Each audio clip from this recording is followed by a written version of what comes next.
Welcome to Acton Line, the podcast of the Acton Institute for the Study of Religion and Liberty.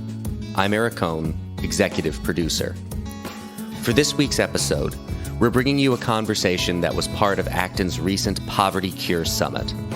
The Poverty Cure Summit provided an opportunity for participants to listen to scholars, human service providers, and practitioners address the most critical issues we face today, which can either exacerbate or alleviate poverty.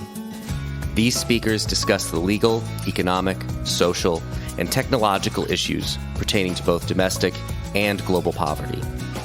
Rooted in foundational principles of anthropology, politics, natural law, and economics, participants had the opportunity to gain a deeper understanding of the root causes of poverty and identify practical means to reduce it and promote human flourishing.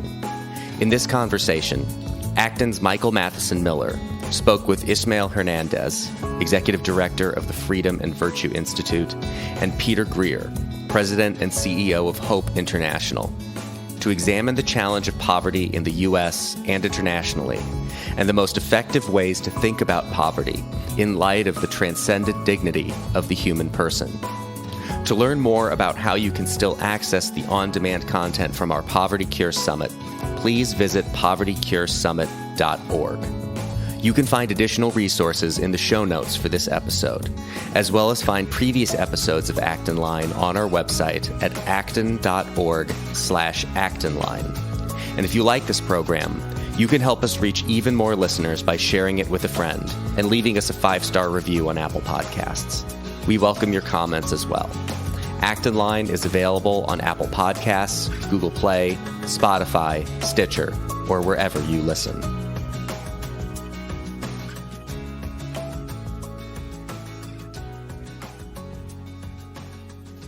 Welcome, everyone, to the Poverty Cure Summit. My name is Michael Matheson Miller.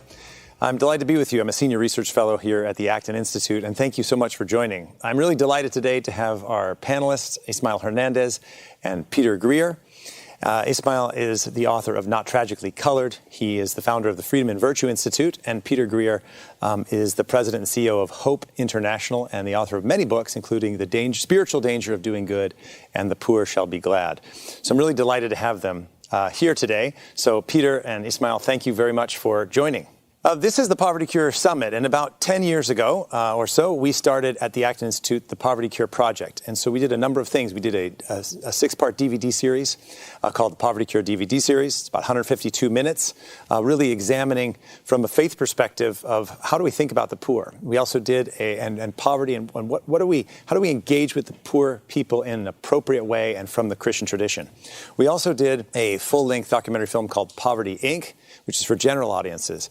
And really the underlying themes of the whole Poverty Cure Project and Poverty, Inc., I think are 3. One is that human persons are not objects. We are subjects. We should be the protagonists of our own story of development. And that too often we have objectified poor people. We've treated them as the object of our charity or the objects of our pity or the objects of our compassion. But human beings are not objects to be manipulated or socially engineered.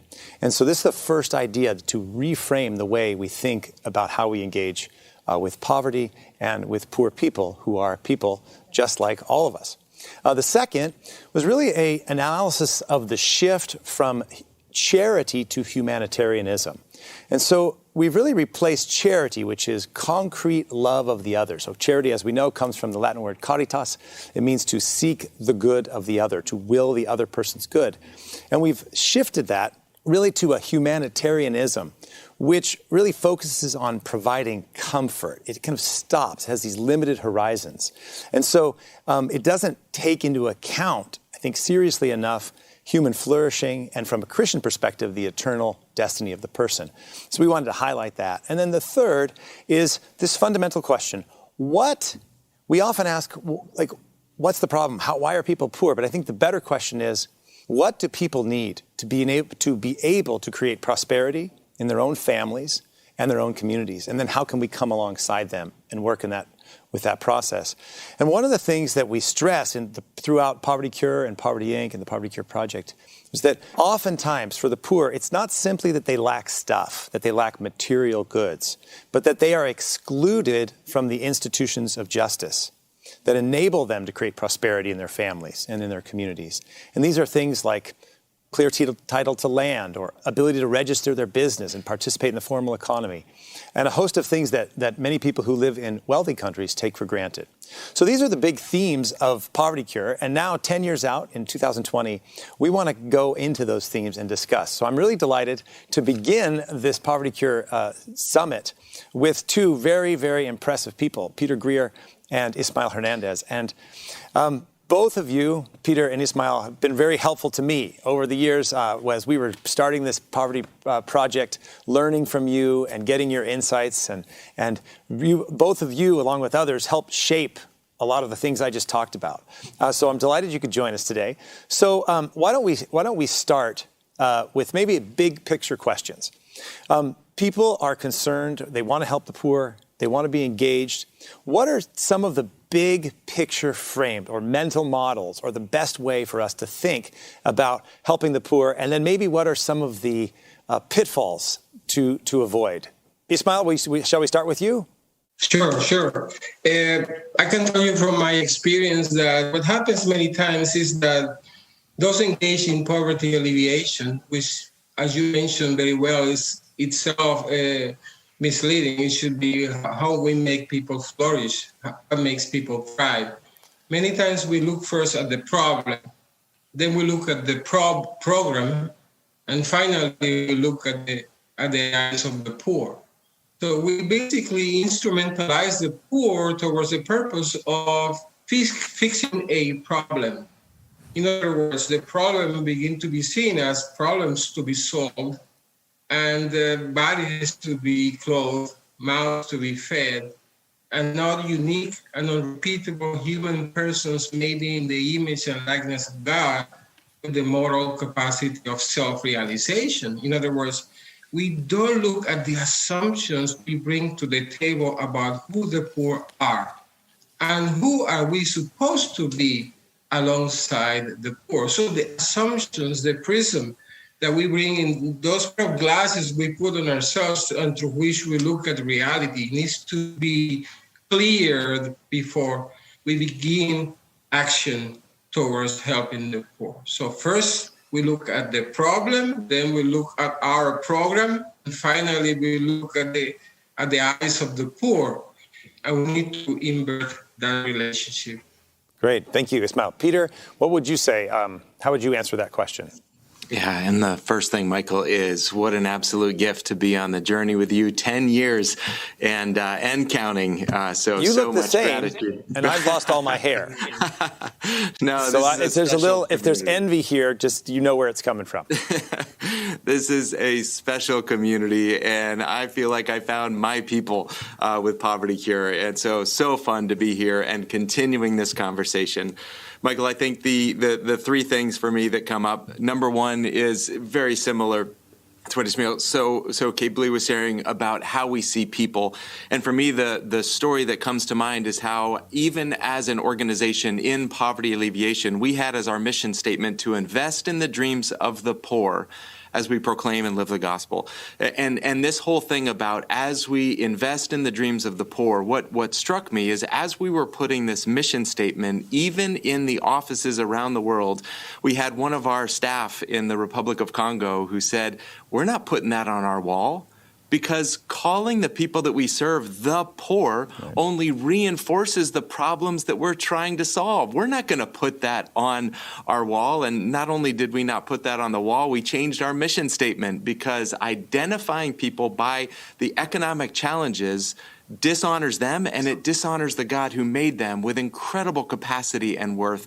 And so we want to use human-centric language. We want to focus first on the person, their gifts, their dreams, their abilities. So the first thing is how we see people and even the words that we use. The second piece is how we see work. And if you look at the Duke University study that was done, Jobs for Life does a masterful job telling this, but they talk about how in the United States, when churches engage engage in the issue of poverty, the top three ways that they engage are they give away food, they build houses, and they give away clothing. The least common way that they address the problem of poverty is anything having to do with work. And so I think we need a changed way of seeing people. We need a changed way of viewing work.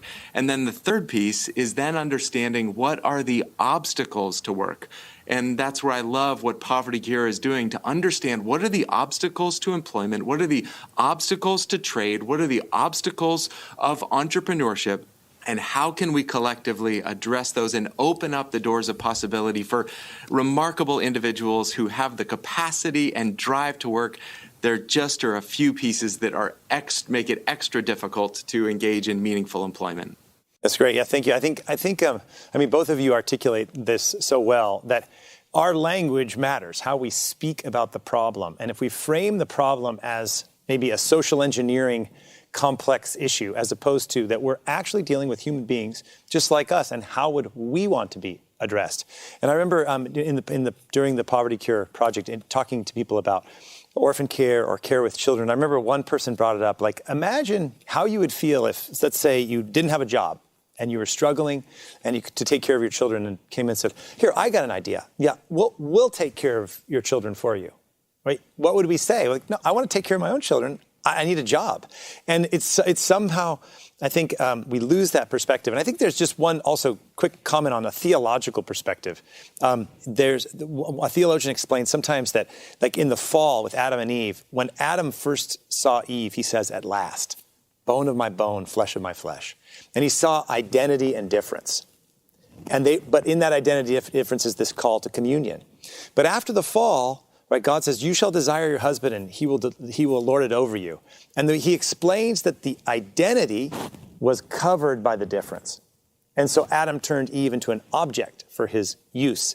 And I think, Peter, you highlight this especially, that we sometimes let the identity of someone's poverty or condition or ethnicity or race or whatever it is the difference. We let the difference cover up the fact that they are human beings created in the image of God. So I think both of you, that's very, I think, powerful, and I think a foundational thing. And, the last thing I'll say about that is, as I talk to people around the world, and I know Peter and Ismael working so much with the people that you do, it's not simply a slogan. It actually changes the way you behave concretely. And I think sometimes we want a call to action, but we don't think first. And I think both of you set out there thinking. Maybe you've already answered this, but let me at least give this opportunity to you.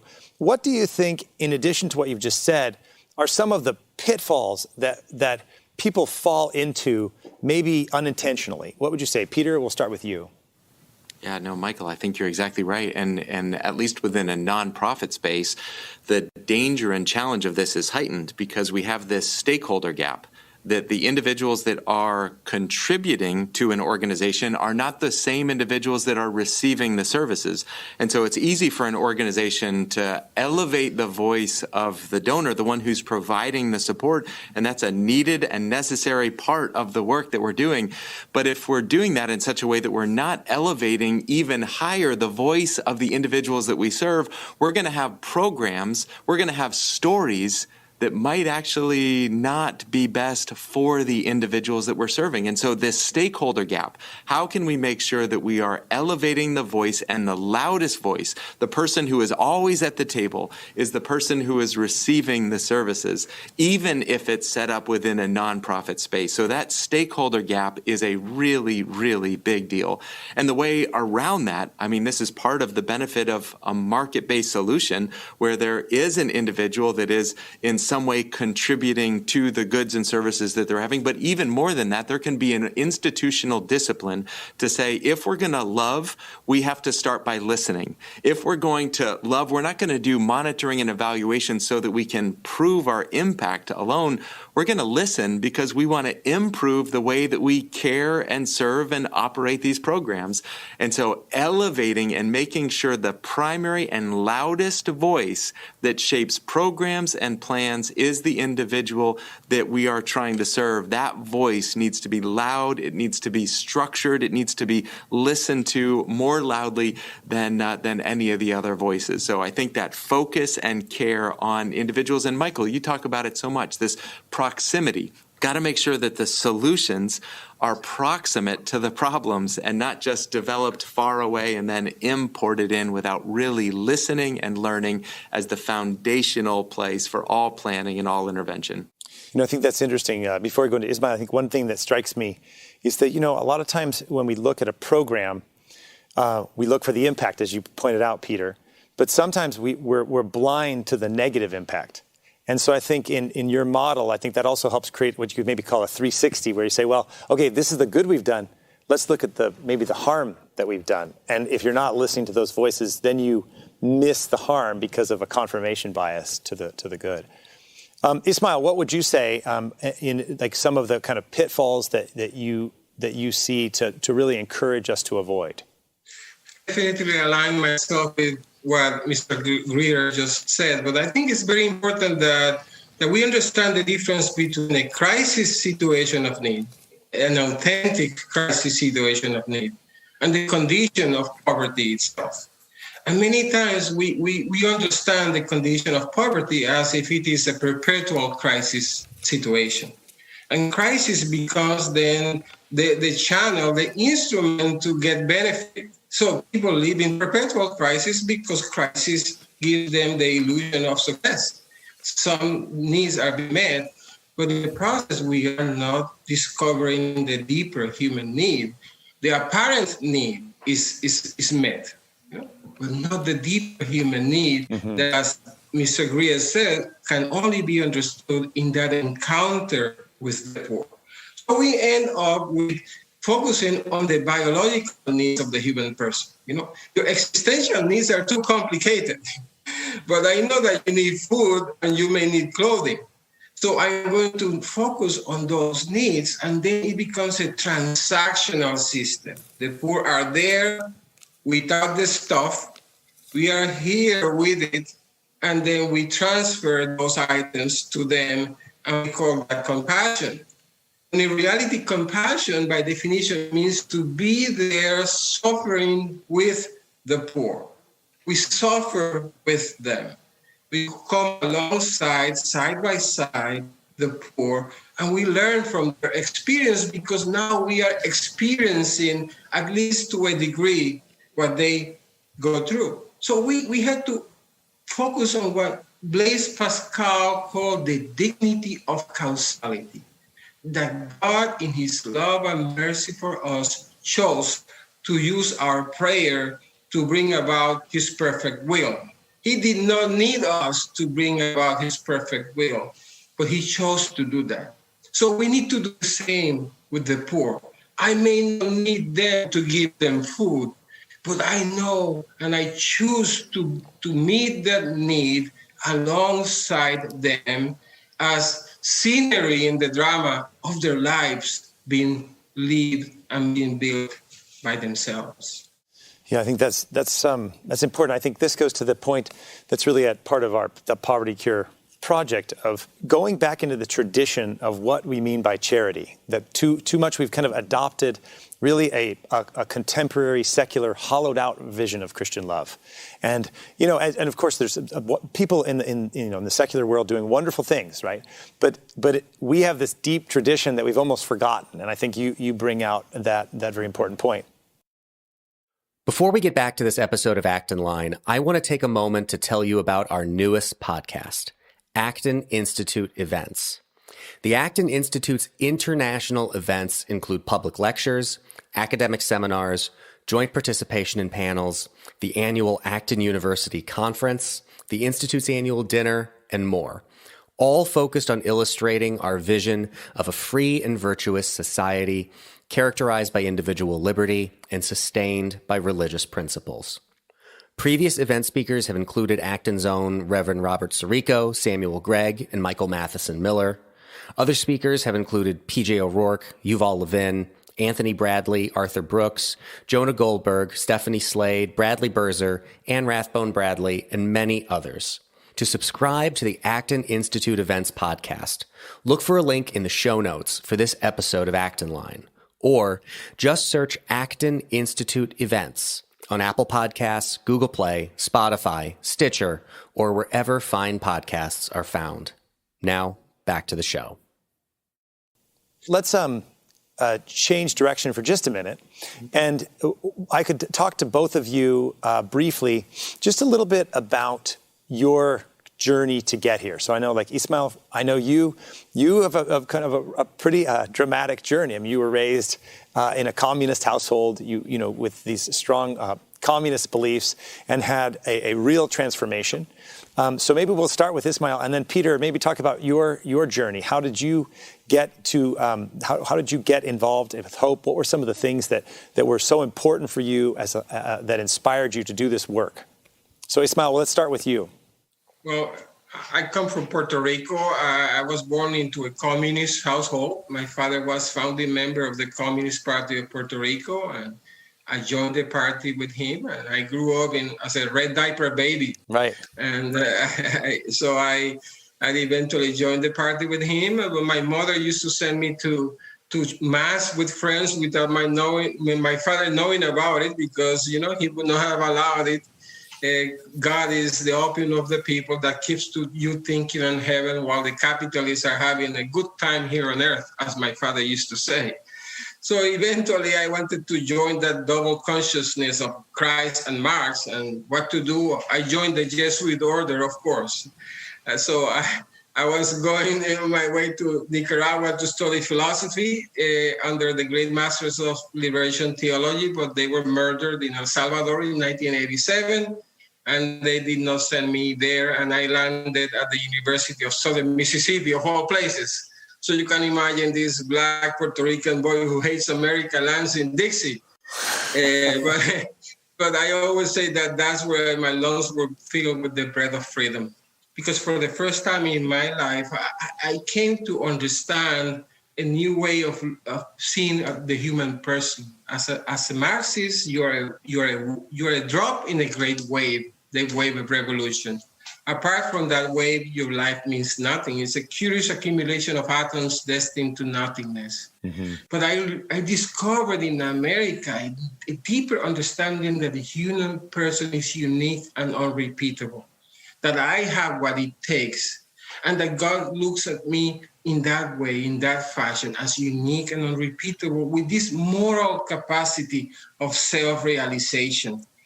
And that is what we need to discover. I discovered that is the only way to help the poor, to respect the poor instead of feeling sorry for the poor, and avoid these comprehensive and ways of looking at the poor, as Mr. Greer said, you know, boxing them into these meaningless categories of poor, rich, black, and white, and looking at the poor again as unique and unrepeatable. So I rescinded of the Marxist idea, and I began to fight for the ideas of freedom in the inner cities of America. It's a powerful story, and that focus on the unique, unrepeatable nature of the person, I think, is very profound. And it's not simply theory; it really changes the way we think. Peter, how about your journey here to your work and your leadership of Hope International? Again, this is so fun. I mean, you're going to hear a little bit of contrast between our upbringings, but the amazing thing is both of us here and passionate about a lot of the same things, but my upbringing was a little bit different. I grew up as a pastor's kid in Massachusetts, and I grew up with parents that taught us the way of Jesus, and it was unmistakable that faith had to make an impact, not just for eternity, but for now. And especially, you can't read the Bible without seeing these themes of caring for the foreigner, for the widow, for the orphan. You can't read Scripture without the clear invitation that our relationship with God has to make an impact in the way that we treat other people, especially those that would be considered perhaps more vulnerable. But for me, the way that was lived out was we would go on mission trips. And, there's a book by Bob Lupton about toxic charity. I was a practitioner of that. We would go go and we would bring our suitcases and we would give things away, and then we'd go back the next year and we give more things away. And even as a kid, I remember sensing there's got to be a better way, as we would be working, painting, and you'd see individuals watching us, and it became pretty clear they would have loved to have that job that we were there doing. So throughout these mission trips, I developed a love of the world, a way that my faith connected to the way that I see others. But the way that that was lived out was in such a small and limited way. And so fast forward a few years, I was studying in Russia, international business, and for the first time heard about Muhammad Yunus and the Grameen Bank, and asked a question: why isn't the church engaged? If this sort of an approach of seeing individuals with gifts and capacity and creativity, if this way of mobilizing capital to invest in their dreams, if this is powerful, why is the church not engaged? And so that has become my passion about these tools of savings groups, these tools of economic development, and really seeing the church using these tools as it addresses poverty. And so worked in Zimbabwe and Cambodia and Rwanda before eventually moving to Lancaster, Pennsylvania to now serve with Hope International, but really about Jesus and jobs as the areas that continue to captivate my passion. Well, I think both of those stories are different, but I think, as you said, they come together. And I think one of the things that stands out is just this connection between, in a sense, that there's a technical element, right? That Father Sirico likes to quote Etienne Gilson saying, "Piety is not a substitute for technique." So you need piety and technique. You need Jesus and jobs, as you said. I don't think that's as elegant as piety is not a substitute for technique, Peter. But it's Jesus and jobs is a good start. And but I think that in a sense that two things that strike me. One is just you said you saw what Muhammad Yunus was doing and you thought, okay, why can't the church do this, right? And so you, in a sense, as I said earlier, we can learn from what other people are doing. Then you rooted it in a really rich anthropology of the human person as unique and unrepeatable, as Ismail said. And I think another thing that is important and is part of our tradition, and I'll put it this way, that as Christians, we're called to be, faithful, right, to care for the widow and the orphan in their distress. But we're also called to be philosophical. And I mean by that is that love of wisdom, a pursuit of truth. And so much of poverty alleviation becomes ideological, right? And to put in the words of, like Ismail said, like you start with the problem and the solution. And I think what is always striking to me, and I've seen this a lot, is, and I think this is a strength. I mean, look, Christians make a lot of mistakes. We make mistakes all the time. And sometimes we can become ideological.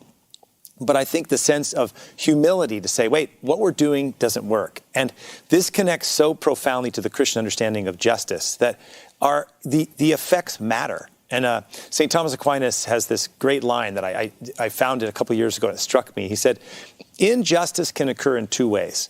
The violent act of the man who possesses power, right? That's obvious. We know that, right? And the false prudence of the sage. And that's the policymaker who, in a sense, gets so taken in his or her own ideas, isn't humble to listen to the voices. And I think that's where our tradition really has a lot to continually have this incremental learning, right, as opposed to the kind of we've solved the problem. So I think both of those stories illustrate that. I want to ask one more thing, then I'm going to go into some questions from audience members, and also I want to go into a little bit more technical things. But so. Poverty Cure is about 10 years old. I want to talk about, I want to talk about mistakes, okay? I want to talk about mistakes that you've made, but I first want to ask this question. So Poverty Cure is 10 years old, and I think we've been very delighted with the response to that. But if we look at it, we all have blind spots. We all make errors. And this is a tough question, and you think, well, I've been invited to critique, but I'm asking you to make a critique. Like if you would say, what was something maybe in Poverty Cure that we had a blind spot about, that maybe we weren't taking seriously enough? Maybe we were too sanguine about a question, or maybe we weren't, or maybe we were leaving out really important elements, like a mistake or a blind spot that 10 years from now saying, one thing I think we've ignored is this. What critiques would you make of the Poverty Cure project broadly speaking? And then I'm going to ask you about your mistakes. So be prepared. So Peter, why don't we start with you? Yeah, thanks, Michael. And I do have to go back. Jesus and Jobs, I heard that first from John Perkins. So that is not original of me in its eloquence. But I mean, Aquinas and Perkins, that's a pretty powerful combo of those two. But when I think about the space, Michael, I think the first thing that comes to mind, it relates exactly to what you were saying, is I think just about my little space in terms of economic development and microfinance and savings groups. There was a time when Muhammad Yunus won the Nobel Peace Prize. The United Nations declared the year of microcredit, and it was heralded as if this tool was the panacea for global poverty. And shortly after that, there were studies that came out, and there was a number of individuals that wrote critiques of the sector. And in many ways, it went in a very short period of time from being, this is the most amazing tool. Bono said, if every woman receives a microloan, poverty's going to be history on that. And so it was heralded as this panacea for global poverty. And then in a very short years, it was, nope, this only exacerbates global poverty. And the reality is, it's a little bit in between. It's a tool. A tool can be used for good and a tool can be used for ill. It depends on who uses it and how they use it. And someone who gets access to a loan simply to become over indebted for consumer purchases is not going to be any better off over the long. It's going to hurt them. And so I think about, in some ways, that the credibility for us comes when we can critique the other approach and we can critique ourselves. And so I think about Poverty Cure, and Michael, maybe that'll be the one piece, at least in my comments that I've made, of the excitement is still there. 10 years later, that excitement is tempered, and there's a few other qualifying statements that need to be added. And so not erring on the side of this is all bad, this is all good. All aid is bad, all trade is good. All microfinance is good, all charity is bad. And the reality is it's more mixed. And so that ability to have a nuanced conversation with a little more candid disclaimers about when and where and how a particular intervention is applied. Yeah, that's great. I mean, I think that's something, too, I would say I've learned, like, you think about what you've said in the past, like, strong position. You realize, well, not exactly, right? It's more complex than that. I think that's part of the humility that we really need to cultivate. Ismail, what would you say? So maybe, and again, feel free to critique Poverty Cure or also maybe mistakes that you've made. What are things that we're missing, that we don't want to become triumphalist or too comfortable, like, oh, we've got our slogan, it really works. It may be true, but we're missing something. We have blind spots. And of course, I can't see my blind spots. So having this discussion can help push us. It's hard for me to speak about the errors or mistakes of Poverty Cure. I was there from the very beginning. I can tell you that the only thing that we could have done better was to make it simpler. We had a solid foundation in the principles and the ideas that we believe, but how to add new partners into the mix. Probably we should have explored better who are these partners, what they truly believe. Do they really stand aligned with the principles and philosophy of Poverty Cure? And probably goes a little slower in terms of adding more and more partners into the mix. I have learned in my own experience that simplicity is the answer here. We need to be very simple and very practical in our approach, because simplicity is the spice of freedom. Simplicity, the opposite is bureaucracy. No? Bureaucracy is the normal human response to complexity. When things are too complicated, we try to simplify, no? We try to make things measurable and manageable. But in the process, we lose the person because the person is complex by nature. So bureaucracy simply is that human response to complexity. And we may think that we have all the answers, as Mr. Greer said, in finding many partners to add into the mix. In terms of my own mistakes, I remember sitting on my ministry desk one day, and I was part of Catholic ministry in the inner city. And I remember looking one day at the long line of people coming for food. And one day it dawned on me that I was seeing the children of those I have been giving food away for many, many years coming themselves now for food. And in that day, I discovered that I was part of the problem, not part of the solution. I was helping people keep more or less well-fed, but still in the bondage of dependency. And I discovered on that day that a solid foundation on principles of freedom and in solid anthropology has to precede my action. I cannot simply go from feeling sorry for people to giving them stuff. And because many times under the weight of that free stuff lies their dignity. So I discovered that, and I resigned from my ministry job almost immediately. I began the Freedom and Virtue Institute to learn from that mistake of missing the person and thinking that because I am in the process of meeting certain needs, I am doing the right thing. Let me add this. This is very important for those who are listening to us. We need to affirm those who are doing work in the inner cities and among the poor, not simply tell them what things are they doing that are wrong. I have learned that there are so many dedicated, good people doing the best they can. So we need to not simply curse the darkness, but turn on the light. In other words, give people an opportunity and an alternative of meeting human needs that seems positive, is uplifting, and they can embrace on their own instead of me coming as the rescuer, as the Superman who has all the answers. And then at the end, we miss them and we lose them because we don't respect their work among the poor. I think that's really important. I think it also aligns with what Peter said, and it's kind of an interesting, like a meta point, right? So here we say it's really important that we don't objectify the poor. We have to treat poor people like subjects.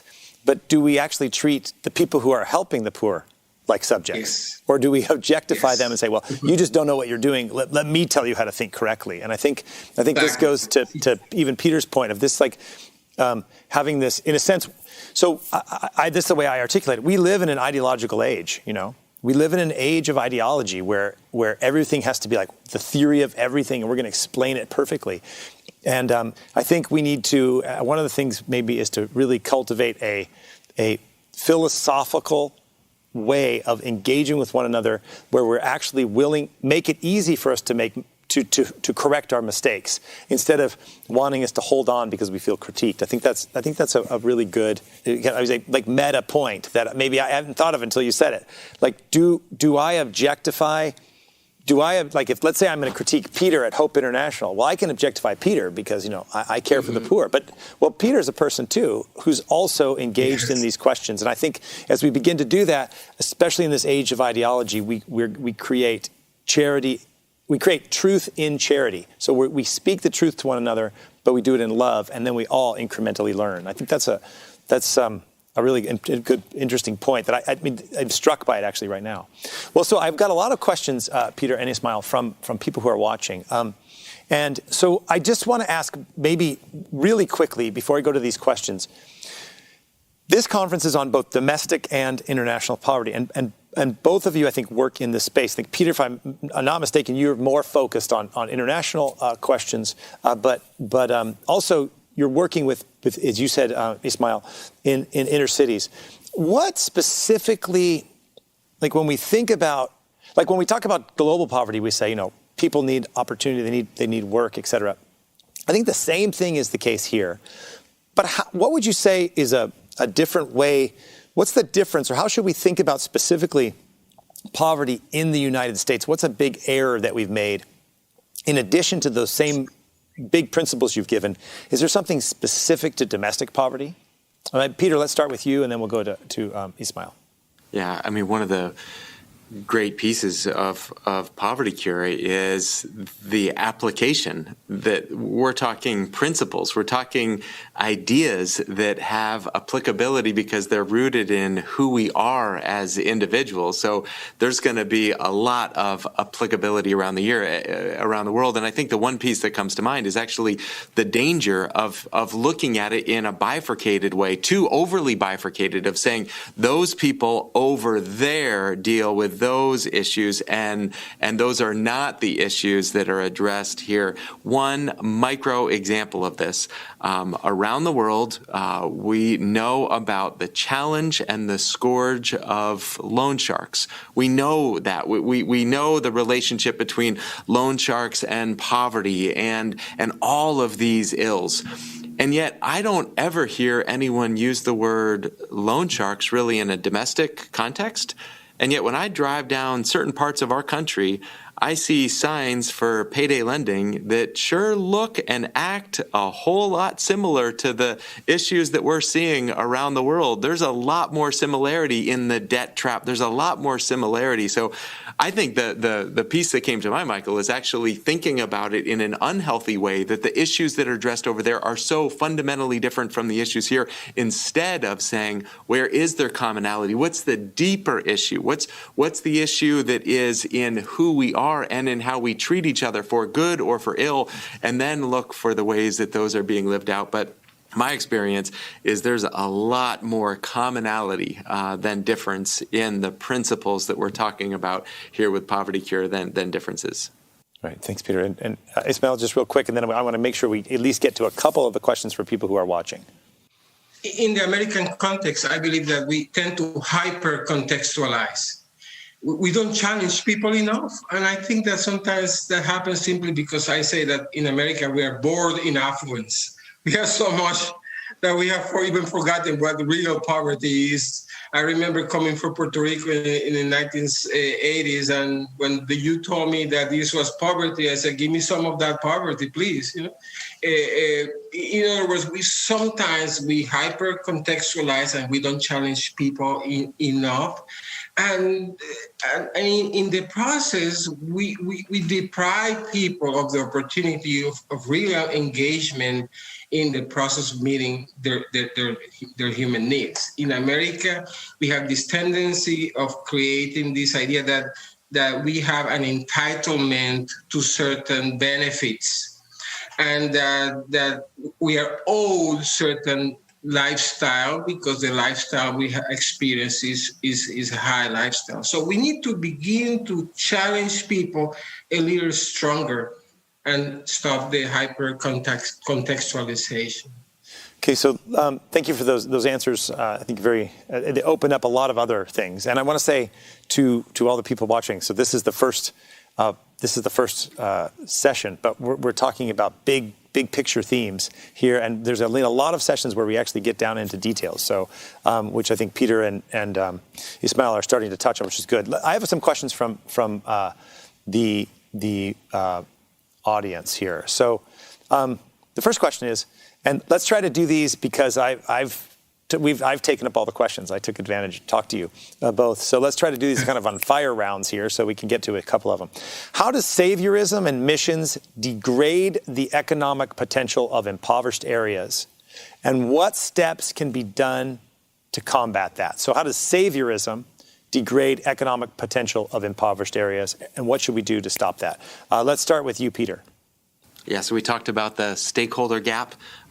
Second huge one is this nobility trap. This idea that there are some people that are coming in and we're going to solve all your problems and makes us feel good without really creating lasting change. The economic impact is if you're always doing that, you are never investing in local communities, in local capacity, and most importantly, in people that are going to be there after the intervention ends, after the program ends, or after the short-term trip leaves. So it actually undermines the very basis of long-term economic growth, both from a mental standpoint, from as well as just from a long-term investment standpoint. So I think this is one of the big lessons learned is for those of us that engage in this, we need to repent from any belief that we were the answer, that we were the savior, and get out of the way in some ways for the good and significant locally based solutions to really continue to thrive.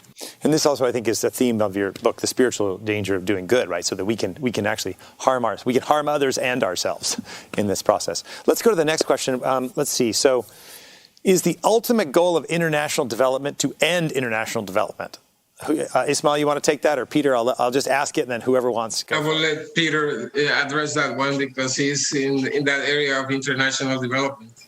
Yeah, I mean, the goal for all of us is work yourself out of a job.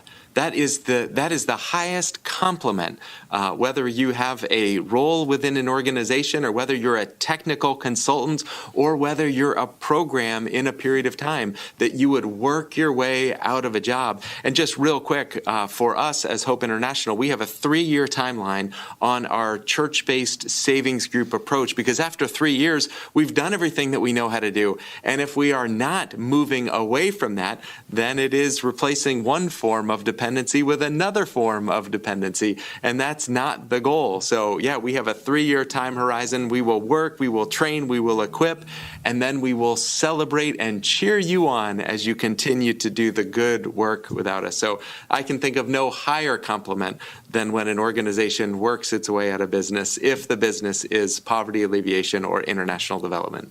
Right. I mean, I think this is the poverty industry, right? So just one second. John Ronald Noel and Haitian entrepreneur said, if you're still here after 40 years, it's a problem. So, Ismael, sorry, go ahead. I will say that we need to abandon the emotional attachment to the idea that we can rescue the poor. That, to me, that is the greatest problem we have, is this emotional attachment to this idea. And it creates this kind of hierarchy. I'm up here with the stuff. These poor people out there in Africa are down there without it. And they just need us. And we will feel good in doing it. And that is the greatest problem, is this emotional attachment, instead of beginning with a rational, intentional assessment of the deeper needs of the poor. Okay, so very good. Yeah, so we're going to go again on a speed round here because we only have about a minute and a half left. So, Ismail, real quick, can you address entrepreneurship and poverty alleviation from a Christian perspective? So does poverty and alleviation and entrepreneurship, how do they align from a Christian perspective, or are we just kind of adopting a materialist view? It's the Imago Dei. We are made in the image of God, the moral capacity of self-realization. We have the capacity to reason so we can know the truth, and we have the volitional capacity of making choices so we can do the good. If we are going to attain the full scope of human dignity, it has to be the intrinsic dignity, but also the existential dignity. The intrinsic dignity tells me that Mother Teresa and Hitler were both human and had the same intrinsic dignity. But we can see a difference between them because they chose to believe different things and they chose to live their life in different ways. And the only way to attain that in entrepreneurship, which is nothing but the lived experience of that internal, deeper capacity of the human person, is by respecting both the intrinsic and the existential dignity of the person. Great. Well, thank you. We're out of time. We have a lot more questions, so maybe we can get Peter and Ismail. Maybe I can convince you to come into the discussion room at Poverty Cure Summit. We have some questions from India about what happens in the transition stages when you're moving from a government-relied program to others. There's a lot of questions, so if I can get both of you maybe to join in there for a little bit, I think people would love to get your insight. Thank you to both of you for joining, and thanks for all your support for me and for our team over the years, and for coming on this. As I said, this is really the beginning. This is the first panel, the first discussion where we really try to set out big picture things, and I don't think it could be much better than having Peter and Ismail, who have both a clear vision, but also are so engaged in working with people. And I think the theme that came out to me, as Ismail said at the end, is each of us is a unique, unrepeatable human person, created in the image of God, willed for flourishing in this world and for an eternal destiny. So thank you for joining this first section of the Poverty Cure Summit. Please stay tuned. Again, look at all we have a lot of on demand. We have a lot of interviews going on, and join the discussion rooms. And thank you to Peter and Ismail for this first Poverty Cure Summit.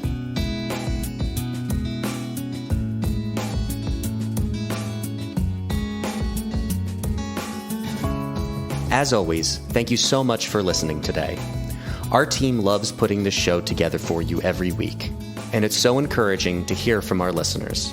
Feedback is incredibly important to us because it lets us know what you like to hear more of, including the kinds of topics you're interested in most. If you have comments, feedback, or ideas for a show topic or interesting guest, you can reach our team at actonline@acton.org. Until next week, for Acton Line, I'm Eric Cohn.